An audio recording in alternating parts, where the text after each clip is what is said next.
Hello guys, and welcome to this week's episode of Heavy Metal Tones with me, your podcast host, Tony Evans. Welcome back to the world of music, as last week was just a bit of spookiness. I hope you enjoyed it. I enjoy talking about it. I know it's not music, but hey, we all have passions and lives outside of the musical field, don't we? Anyway, I was in Sydney last weekend seeing Paul McCartney, or Sir Paul McCartney I should say, and 3.5 hours, no break, unbelievable, really unbelievable performer for his age, in his 80s. And on the way up, my wife and I were having a chat, and I was talking about how how deep I dive into lyrics, and she was saying, and I think John was also saying that to me the other day, that he doesn't really think of the words, listens to the music more. And I was sort of flummoxed by that, because I love the music, don't get me wrong, but I was sort of like, I really get involved. As you know, if you've listened to the show for any time, you know that I do get a deep dive into the lyrics, and I like to interpret them. I find them the more interesting part of the musical part of the journey of the music. But of course, I do love my fair share of instrumental music. I'm a prog lover, so prog is not just a four-letter word. It is genuinely out there, and people are loving it back again, which is really good. But I thought, why instrumental album? Why instrumental music? And what is it? Blah, blah, blah. Does anyone really listen to it anymore? And of course, we would do if you listen to classical music. And you would do if you listen to some dance music, I would imagine. But actual instrumental music as an art form, I feel, is a sort of really suppressed subgenre now, which is interesting, because back in the 70s and early 80s, you had a lot of prog bands did instrumental albums. Camel did it. Iron Maiden often had an instrumental track on their albums. Most bands did. In fact, B-sides of singles used to be the instrumental version of the A-side. If you remember rightly, I've got quite a few like that. And I think that listeners today are not in tune with that. And I don't mean listeners of our age and our generation, or even those that are seeking to find stuff, but just general masses, that the plebeians of the world. They sort of go. The songs are so quick and pushed out, and so mass produced. I don't think that they would even consider not having a lyric on there, because they need a hook and a sing along, something to grab it. If you think about it, so I was having some tea. If you think about it, before we had the written word, we could make sound, and we could bash a rock together. We could hit an animal skin. We could pluck an animal gut. We could make some rudimentary sound of music. May not be notated music, but we can make a sound before words. And so it makes sense that the music is the substructure of everything, right? But when you're like me, who has a fascination with words, being dyslexic, it's always been one of those things for me. I found hard to grasp when I was younger, but as I grasped it, got hold of it, I really, really enjoy it more and more and more, and I find it more beauty and more artistry in the written word, and more so now than when I used to paint and draw a lot when I was at art college. So I find writing much more cathartic and more exciting. I think it's because it's a challenge for me. Anyway, I was looking through. Now, I got a few suggestions from some of our listeners out there. Thanks, Matt. Thanks, John. Things like Oxygen was mentioned by Jean-Michel Jarre. Or when I was at school, I had a kid friend of mine who's called him Jean-Michel Jarre. You know who you are if you're listening. Jean-Michel Jarre. I think even Jean-Michel Jarre is probably mispronouncing it to the lovely French listeners, so I apologise for hurting your refined Franco ears. Anyway, then of course I got mentioned Tubular Bells, and I went to see that recently, and it is an amazing piece of instrumental music, and there's a lot out there. Snow Goose, another one by Camel, a lot. But I wanted to find something that was more modern, more fitting with our genre that we talk about, and a little bit more I don't know, a little bit different. Because a lot of you listeners out there will have some resemblance of knowledge of the later prog movement, most likely, if you're my age or older. And so you're probably sitting around going, yeah, I know all that stuff. But have you listened to any of this? Now, the band I'm going to mention, there's many bands out there. The band that really sort of sticks with me, and it actually sticks with my daughter's boyfriend, Jared. He absolutely loves them. And I saw them in 2010, I think, at Soundwave. It could be 2011, one of those years. And the band is an American band called Animals as Leaders. Now, Animals as Leaders is a fascinating band for me because they sort of sit in this genre called djent, which is D-J-E-N-T, or progressive metal. There's lots and lots of names you could call it, right? There's lots. I don't like the term djent, and I'll give you a quick rundown of what djent actually means. D-J-E-N-T is the initials. It says a complex, heavily syncopated rhythm section, high gain, palm muted, and down tuned. For me, djent is, if you picture djent, you can picture people with like silly 12-string bass guitars and 9-string rhythm lead guitars and all that sort of extremely complicated, overly theorized guitar music. But actually, that's what I used to think until I dived into the deep and dark waters of Animals as Leaders and other bands similar to them, like Tesseract and Periphery and Meshuggah. They make a sort of music that is so enthralling. If you like Steven Wilson, I'm going to guarantee you're going to like Animals as Leaders. They don't make hugely long pieces of music. It doesn't go on forever and a day. In fact, the last album they just released was 36 minutes. It is sweet as. The sweet window, 36 to 42 minutes, that window of time is the best for a record for me. The band formed in America in 2007 by Tosin Abasi. Sorry if I get that wrong, but Tosin Abasi is a guitarist. On the first album, which was self-titled, he was the guitarist, the drum machine. Well, he did some of the drum machine, some of the guitar solos, bass, synth. He did most of everything, really. And he come out from a band called Reflux, which was a djent band, sort of like a progressive metal band. And he decided that he finished out from the band, and the label, which is, I think was, let me just get this right, was, what is it?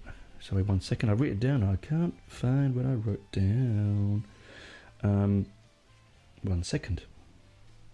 The Prostatic label. Sorry, man, brain went blink blank then. They offered him. They saw he was on a guitar, and they offered him to ask him to make a solo album, which is instrumental. And he was like, "No, I'm not doing that. It's I don't think he's good enough. I don't think I'm good enough." He said also it was too egotistical and too sort of, I don't know. He just thought it was a bit self-indulgence. The word, sorry. So he took a year off to learn more music. Studied music for a year to get in deeper into the technology, the technical aspects of his musicality. Obviously, he's still an extremely gifted musician, but decided to go and do a deep dive into a little bit more technicality. And when he finished, he said to the label, "Look, why not? Can I take you up on that offer?" And so he recorded the first, as I said, the self-titled album with a few other people on the album. Okay, so he recorded it. He basically did the synths and the percussion and the engineer Misha Mansup, who used to be in the band Periphery. He also did the drum machine parts because they didn't have a drummer then. They basically had a drum machine there. And they also had Javier Reese on. He played it for rhythm guitar. He was brought on permanently into the second album, but he started with just a little bit of rhythm, a little bit of soloing on the first album. Now, the reason I'm only going to mention the first album and the last album in this show is that I want you to go on the journey with the band yourself.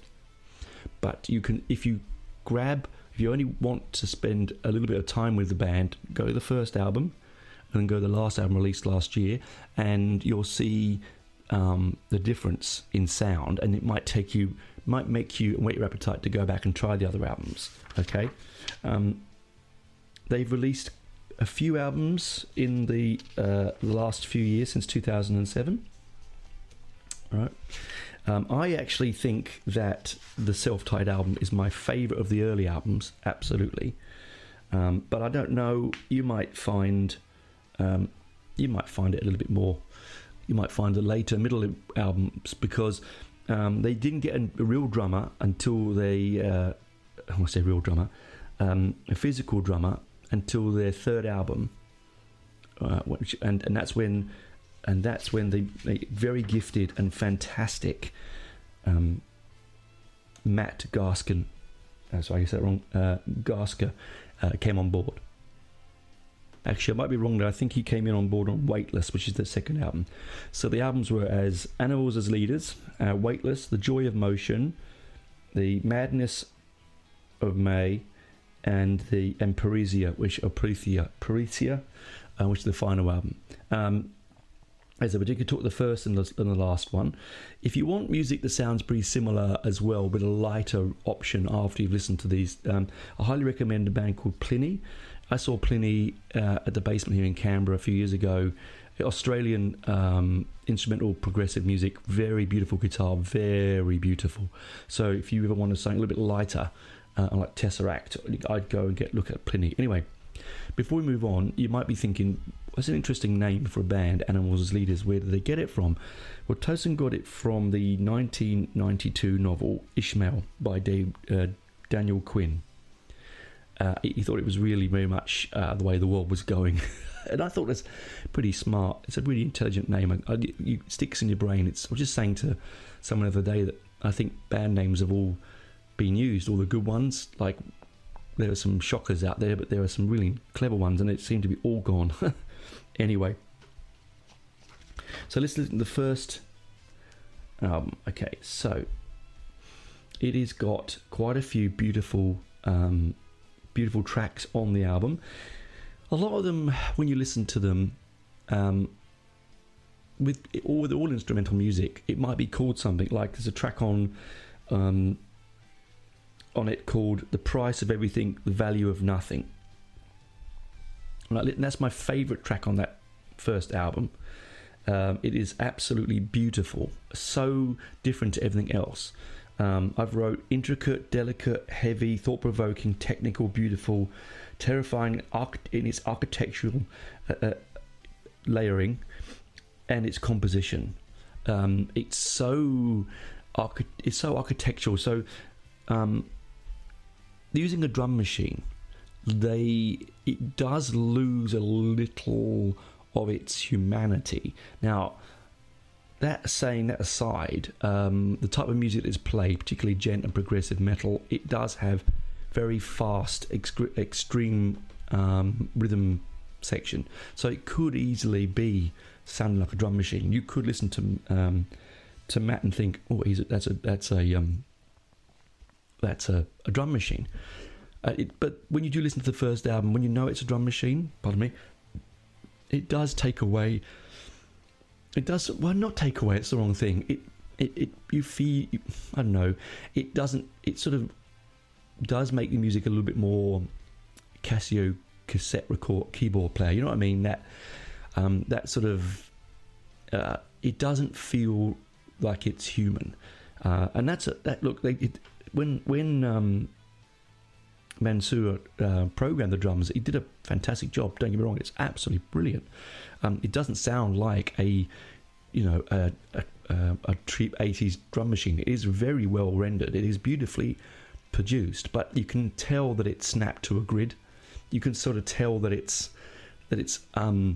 which is one of the problems with this form of music, is that it's so technical and so precise that when in production, they do tend to clean it up quite aggressively, to the point where it can remove some of its humanity.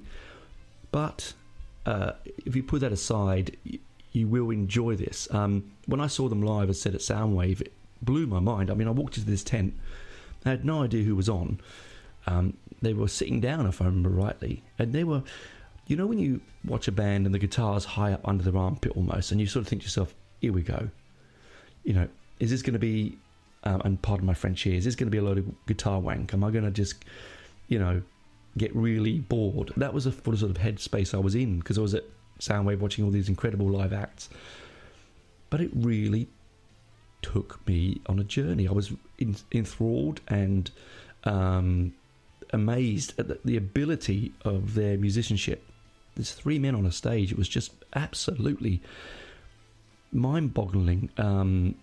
You know, the bass parts were obviously, I think they were synthed in, they were pedalled in, but they're wow, just because Mansour plays bass on quite a few of the albums as well, and it's just brilliant. But the album itself, okay, so it's not an album that did very well, because you can imagine, okay, it's not the kind of music that's going to go top 10 viral. It is for those music nerds amongst us who just really enjoy guitar based. Now, this is the difference between the prog metal that I'm talking about and the prog that we've all grown up with, is that yes, there's guitar in prog of the 70s, but it's all keyboard driven most of the time, whereas prog metal is very much drum and guitar driven, very much so. A lot of tapping, a lot of sweep picking, a lot of very intricate and unusual scales going on. It's not like you know, it's not like unmusical like you get with some of those extreme guitarists where it's just all, you know, look, I can play a million notes in a bar, but I've got no musicality. Not like that. No, this is stuff everything they play is thought out. Every note they put in the bar, every action they put on their instruments is there for a reason. It's not just to show off. They could show off, and I'm sure they should show off, and I'm sure they do on some of their pieces of music, but it feels okay without scaring people off. It feels jazz. It feels like very jazzy, very bluesy in a very technical way. It's very jazz fusion's the right word. You can imagine there's a band from the 80s called 1980. I think that's it. Let me just double check that. No, we got that wrong. Sorry, formed in 1979, released in 1980. The album was called, the band was called The UK, with Alan Holdsworth on guitar. Now, Alan Holdsworth, if you ever listen to his work, he's sadly died in 2017, but his guitar style, like, he's got hands like twisted branches. How he gets those positions on the fretboard is beyond me. A jazz guitarist at birth. Now, he would, if you're listening to this is what I think of. I think of Alan Holdsworth on guitar. So if you're thinking what influences does Tosin have, I would definitely say Holdsworth is a major influence. But as I said, it's beautiful and wonderful, and I think that you have to give it some time. It's not going to blow your head off heaviness.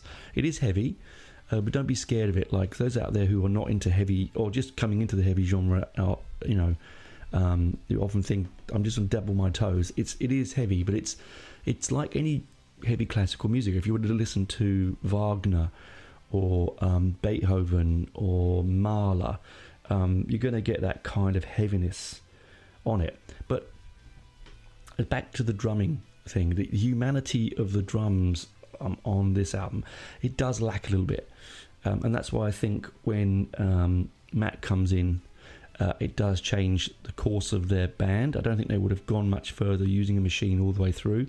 They still use a bit of drum machines in some of the later albums, but you know what I'm saying. Like you just need that little bit of humanity. Anyway, that's enough of the introduction. I'm going to go and get a fresh cup of tea, and then we'll talk about both albums in more closely in the second part. But yes, do give yourself, write this down. Animals as Leaders, Tesseract, I'd say, as I said, Periphery, Meshuggah, brilliant modern heavy acoustic instrumental pieces of music. Anyway, see you on the other side, guys. Bye for now.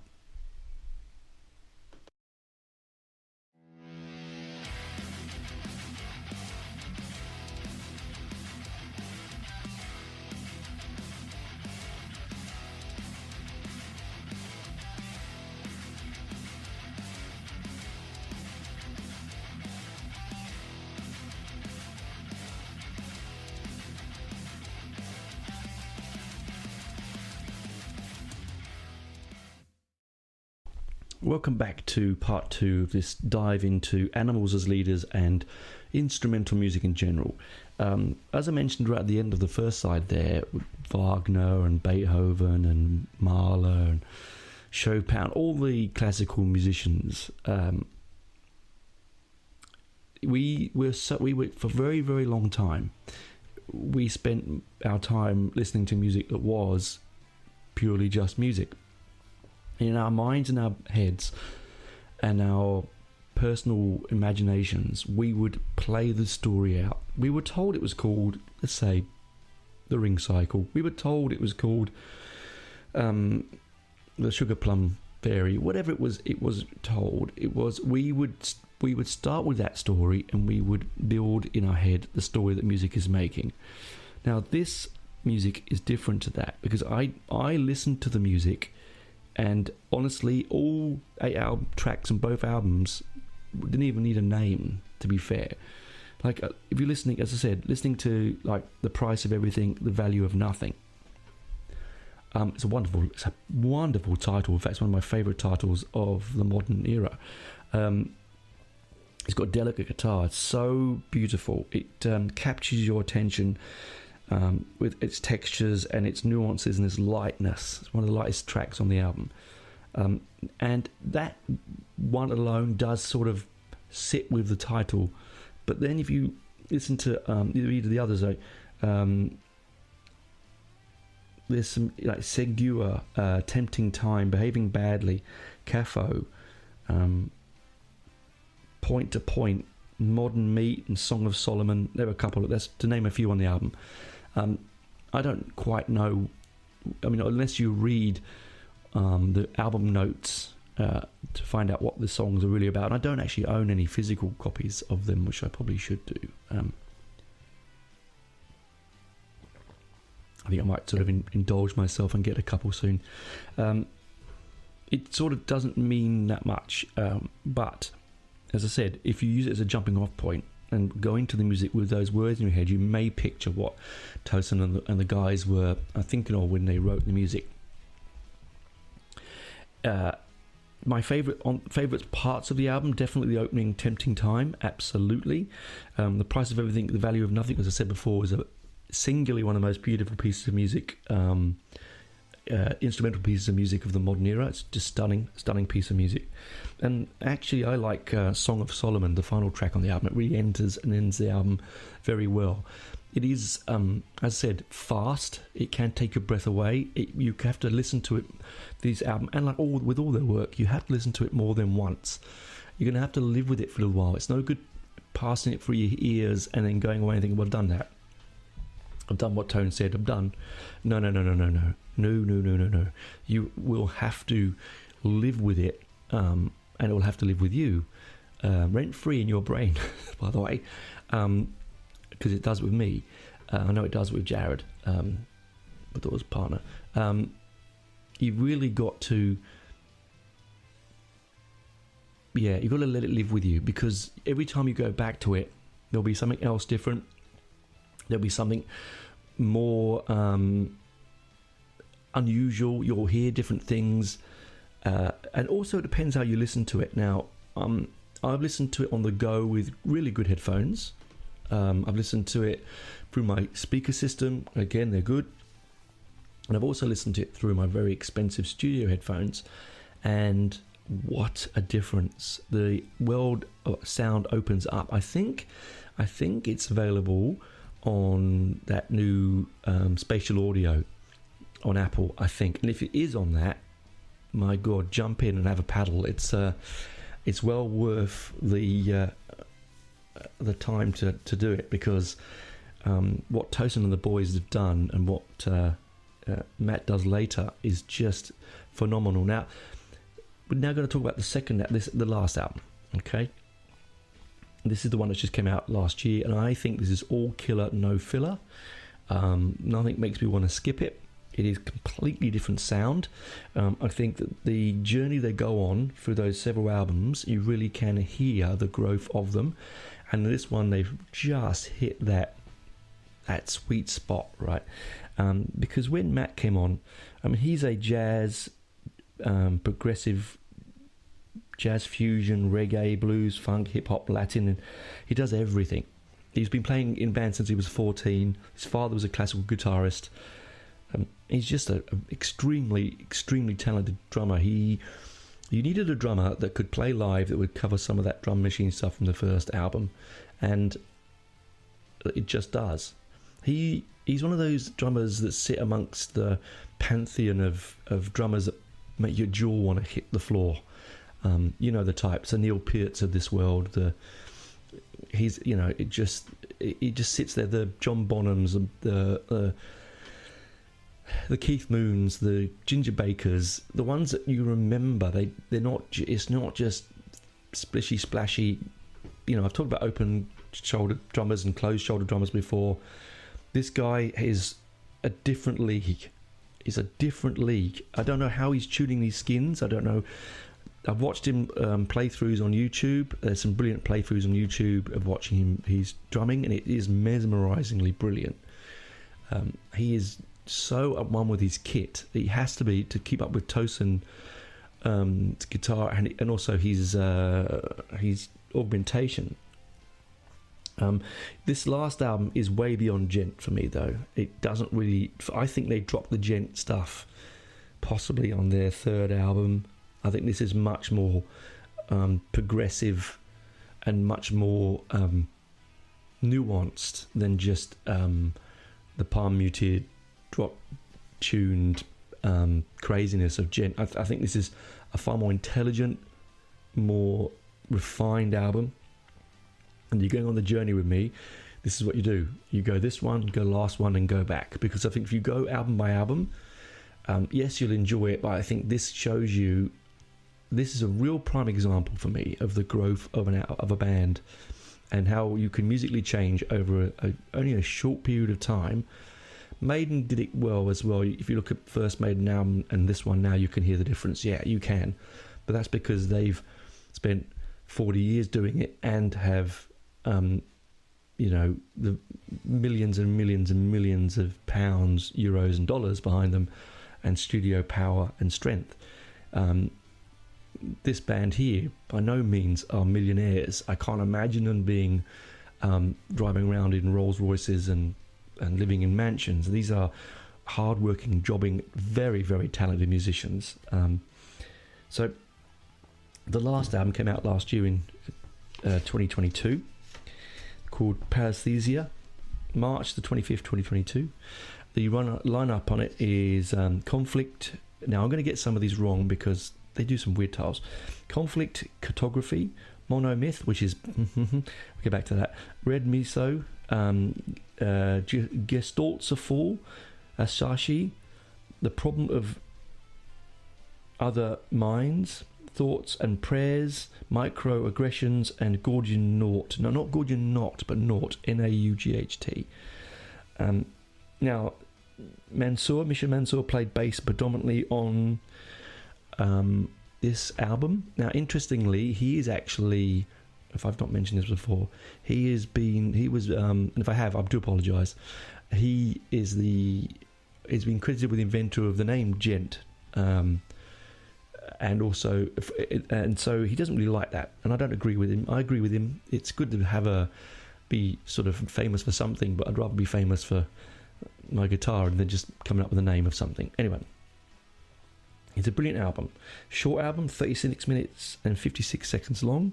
Now, I think this is a shorter album because this is an album produced when we are now back in the era of vinyl, where we are not pumping the CD through 100 minutes of music. Why don't we just really focus our minds, our strengths and our talents on 5 minute to 6 minute tracks, beautifully well made, and fill out two sides of a record without overcrowding the groove and keeping the sound big? Because to have a sound big in an analog medium, you have to have a wide groove. And sometimes the albums come out, I've mentioned this before, played at 45 RPM, so they can have a wider groove, and so they can less compact on the vinyl, more wall of sound, more deep bass, better drum mix. And this is what they need with this band, because it's all based around their drums. Now the bass is wonderful, don't get me wrong, as a bass player this stuff is incredible, but you really are hooked on Tosin's guitar, the synth, and mainly the drum on there.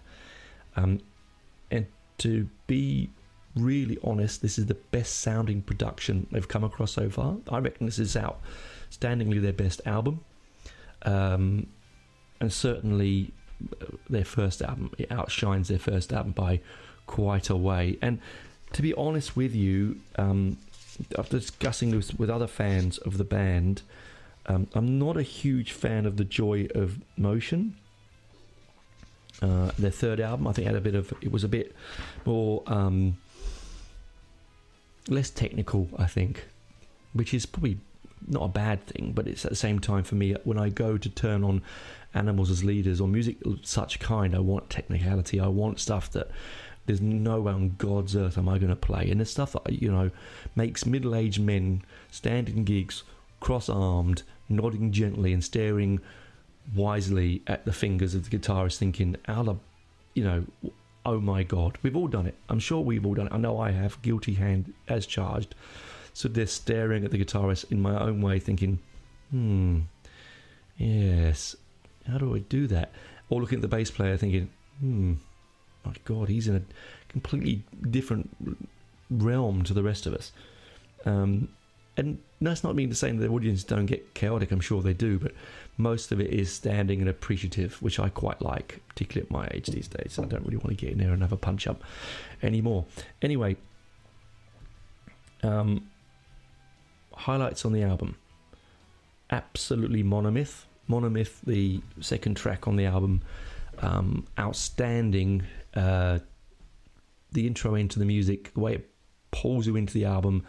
I love the term monomyth. I like the word, like monolith. I really like that. There's a Heads for the Dead song called Monolith, which I really love. But anyway, side note, Monomyth. I absolutely love play on words. Yeah, monolith, monomyth. Really like that. Conflict cartography. Another thing, great war maps, basically, just a clever way of saying war maps, isn't it? Really. And Gordian Knot, of course, it's based on the story of the Gordian Knot, the Greek legend, myth, is wonderful, but the way that they play on words there is also wonderful, because they could have put Gordian Knot and you would have probably not thought any different, but it just brings playfulness into your mind. As I said before earlier, the names of the songs I've done in the past, I have made an instrumental album. Yes, I know you're going to say, well, put it up. No, it's not very good. It was a blues-driven instrumental album. I used a drum machine and a keyboard to get my backing. I put the bass on and the guitars on myself. And honestly, the names of the songs came about after I'd written them. I listened to the music and I thought, what does it mean? What does this music mean? What do I feel from it? And that's why I wrote the names of the songs. I think this is what's happened with a lot of this stuff as well, is write the music in one massive jam session, what I did, and break it up into several songs, and give them a name, maybe a theme. I mean, Paresthesia, You can tell me what that means. I haven't looked it up. I'm not going to either. I just want to. I don't want to over intellectualize, as I always seem to do with this particular music. The music for me is just really, I'm going to swear here, really fucking good music. Okay, it hits my sweet spot, my G spot in just that way, right? It's technical, it's heavy, it's fast, it's beautiful, it's intricate, it's delicate, it's nuanced, it's textured, it's brave. It's just genuinely what the modern world of music is really lacking right now. I mean, 45, 50 years ago, people, teenagers, would sit around in their bedrooms, 15 and 16-year-olds, and listen to, the entire side of Snow Goose by Camel. They'd listen to great waves of music by Genesis and Yes and Van der Graaf Generator and, Gentle Giant and all these amazing bands where a lot of it was just instrumental, and they would dig it, man. They would, I hate the term dig it, sorry, but they would get into it. They didn't need a lyric. They didn't need quick hits. Of course, I love punk and I love metal, and punk did wonderful things to the modern landscape of music, more than I can possibly even talk about. But at the same time, it did some damage as well, in the fact that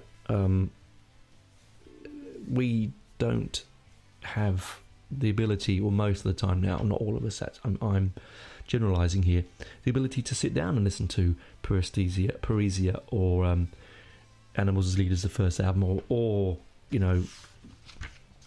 any of the albums, even The Joy of Emotion or Weightless, or The Madness of Many. I said Madness of May earlier, didn't I? I meant to say many. My handwriting gets worse and worse and worse and worse and worse. So you can hear me turning my paper, looking, going, what the bloody hell did I write? Anyway, it's a joyous album. Highlights definitely on this album: Gordian Knot, the Conflict Cartography, and of course the wonderful, wonderful Monomyth.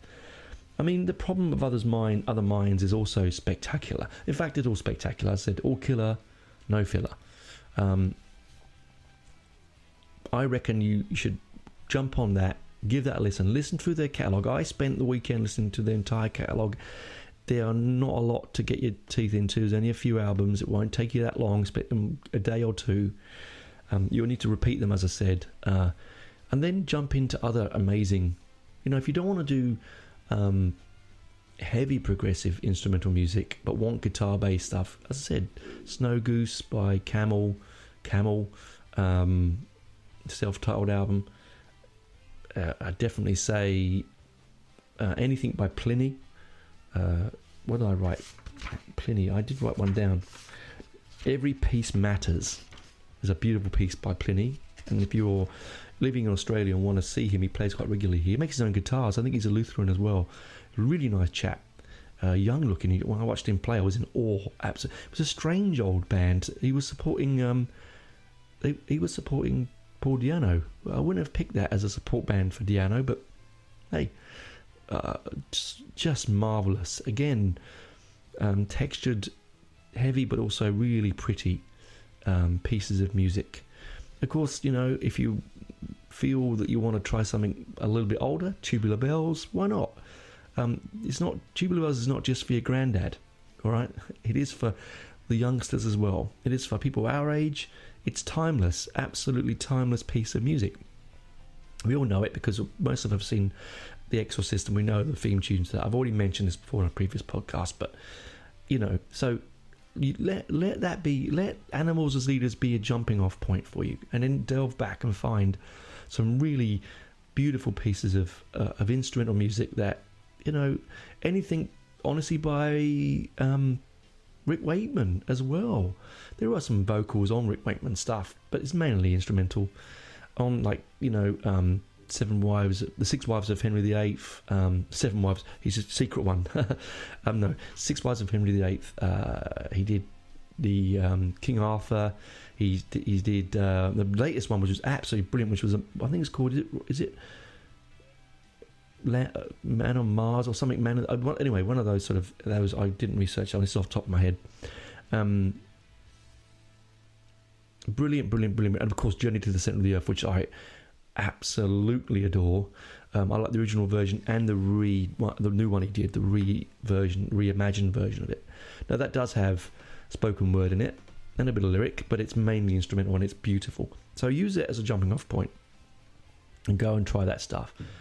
And then come and let me know. I'd love to know what your favourite instrumental pieces are. As I said, it's a slightly shorter it's a slightly shorter episode this week because really I can't express into words.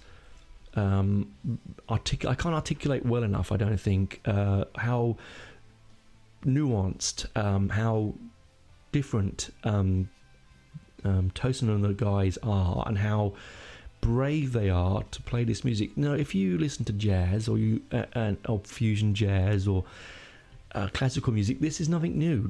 This sort of music would not be out of place. But if you're usually listening to Sabbath and Maiden and Exodus and anything, Slayer, whatever, and you're not used to long pieces of technical guitar-based prog metal, then this might be challenging for you. I mean, most of us at one or time or another have listened to Steve Vai's albums, okay? Passion and Warfare is now, let's let you into a little secret. That was going to be the review this week. I was going to do Passion and Warfare because I saw him live play that back in the day, and I saw him play with Whitesnake, and I thought, but then I thought, no, that's got singing on it still. It's still got, words mainly, like, it's got talking on it.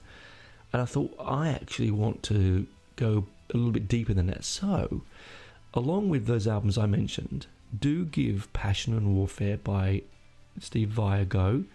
It is fun. It actually sits in that fun mold. It's not as... it's very technical because it's Steve Vai, but it's not as up its own sphincter, if you know what I mean. It doesn't take itself too seriously.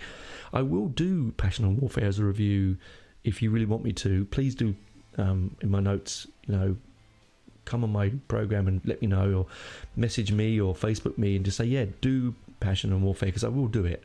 I will do more of an in-depth dive because it's one album, and I can talk about production and where it was recorded and guitars he used, all that sort of stuff. I don't want to go into that with this because I want you to come on a journey and learn to love instrumental music as much as I do and my friends do, because it can be a bit scary. As I said, some of us, like myself, who were forever, trying to listen to the lyric, work out what they're saying, what do they mean.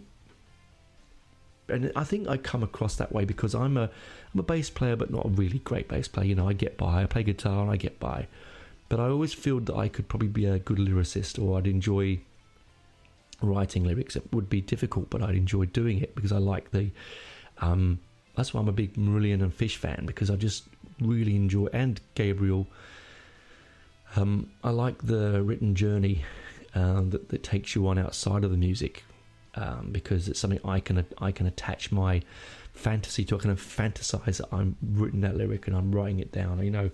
Music's all about a fantasy, is it not? We do place ourselves. I mean, all of us at one time or another, whether we like to admit to it or another, we'll have our eyes closed, we'll listen to the music, and in our minds, we're on stage playing that guitar solo, we're up there playing that drum solo, we're doing that, singing that wonderfully tricky and intricate vocal line, or keyboards, or whatever we choose as our instrument. We all imagine that's us there. All of us. I still do it now. I go into my special place quietly on my own in the dark room with the lights off, like I do. As I told you, it's my way of listening to music and to really get my head around it. Like, classic example was we were at McCartney, and we were sitting there, and he was playing Jet, which is actually one of my favourite Wings songs. And I had my hands in my head, and was quietly in myself listening to it, and my wife jabs me in the arm because she thought I'd fallen asleep. We'd had a few drinks before the show and it had been a long day, but no, I wasn't. It was because with all the light show and all the people and all the noise, I couldn't actually focus my thoughts and inner ability to really capture the music, I had to close my eyes. I had to block out external stimuli. It's the way I do it, and it was wonderful because I could really hear Paul, his guitar work. I could hear the keys, I could hear the guitars, I could hear his vocal line. But as soon as I stared at the stage, I got sort of like a kid in a candy shop. It was like, oh, shiny explosive thing. Oh, look, that guitarist. Oh, look at the keyboard. Oh, look what the drummer's doing. And I couldn't focus. That's one of the troubles sometimes with live gigs, is that if you want to go and really enjoy the music, you have to concentrate. If you're going there just to have a bit of, just to be with the music, like most of the time that I'm out there, that's why when I'm headbanging a lot, and people say, you didn't really watch the band. No, but I was listening, and that's the point. In that strange moment where my hair is whipping around and my head is banging, or I'm just, rocking out, it's not because I didn't want to see the band. It's because I really just wanted to get my head into the music. And I highly recommend that for anyone out there who is trying to get more deeper into the music and be a bit more we're not educated, a bit more theological about the music, a bit more I can't think of the word, it's leaving my head. You know the word what I'm trying to say. Be a bit more studied or studious about the music. You need to get rid of external stimuli. You can't sit on a bus, you can't be in a car, you really do need to block out those external stimuli, and it really will notice they will open up the music. It's like opening a whiskey, breathing a glass, or a wine, opening a glass, or a fine cheese, air and become runny on your plate. It is just the way you do it. You have to give it time. And with bands like Animals as Leaders, this is where, if you're going to take one thing from this program this week, this episode, is give it time. If you first put it on and it overstimulates you, or it's too much, please, if you take anything away from me, give it time. Don't skip them. Don't move on to something that sounds a little bit more easy for you to listen to. Give it time and repeat it, because it will really, you'll appreciate it. You'll come to me, you'll say, Tony, I really appreciate that bit of advice, because it will open up a whole new world of music to you. Yes, a bit of music snobbery. Nothing wrong with a bit of music snobbery. We've all been there, and I still go there every now and again, but I don't mind it. Makes me smile, I feel different, but it does when I then listen to more aggressive, simpler music like punk and thrash and whatever I'm listening to. It gives me an understanding of where music can go, and the primal rawness of the less technical music, and how much I really enjoy the bass aggression and the bass speed and the bass beauty of the rawness of this music. And then it really opens up the spectrum so greatly that you'll end up listening to things you never thought yourself listening to. And is that not one of life's joys? Is it not? We can't all go around just listening to the one thing all the time. I mean, we can, but how boring and how close-minded would we be? And I think you can take that thought through to your everyday life: food, drink, music, art, everything. It will open up so many worlds, and that's what prog did for me, and that's why I love this particular form of prog metal. This sort of, it's just so deliciously technical and so wildly pompous sometimes, and I love the pomposity of prog, and that's what I love about this. It's almost like, look how good I am, look at me, I can do this, and I can do it in such a way that you'll be mesmerized. There are people out there who listen to this show that will go, God, that's boring. I just want to hear, a really hard riff, 3 minutes and gone. And if that's the good on you, I have no judgment of any of you, because I like that as well. But I think this may open your mind a little bit more. Anyway, as I said, try the first album, listen to the last album, then go back to the middle ones. And that was given to me as a bit of advice from my daughter's boyfriend the other night, when I was saying, look, I've only ever listened to this stuff in order, and he was like, no, do this. And I did that, and it really opened my mind, hearing the drum machine and the real drummer, and thinking, oh my God, you can feel the humanity in the later albums that you don't hear in the first album. That's a bit more cold and computer-like. Anyway, that's enough for me. I've rabbited on for almost an hour, as I like to do. Jump on, have a listen. Tell me what you think. If you know any other really amazing instrumental metal bands that I've completely missed, or I don't know about, I might know about, just missed them, please do come and jump on my page and let me know. Dive into stuff like Tubular Bells. Do listen to What a Snow Goose. Do jump on and have a listen to the 70s, instrumental stuff. Listen to Jean-Michel Jarre or Jean-Michel Jarre, as my friend has said, Oxygen. Listen to that stuff, because it may just open up your world to something different, and I really hope it does, because that's what gives me, as a podcaster and as a lover of music, it gives me great joy to discover new stuff and to open the eyes of other people, and they can discover it, and then they can show me stuff that I discover, and I find that the best aspect of life in music. Really, truly, discovery is wonderful, because, let's be honest, we all love to go back to our beloved pieces of music, but finding something new just makes you smile, or does me anyway. So enjoy that.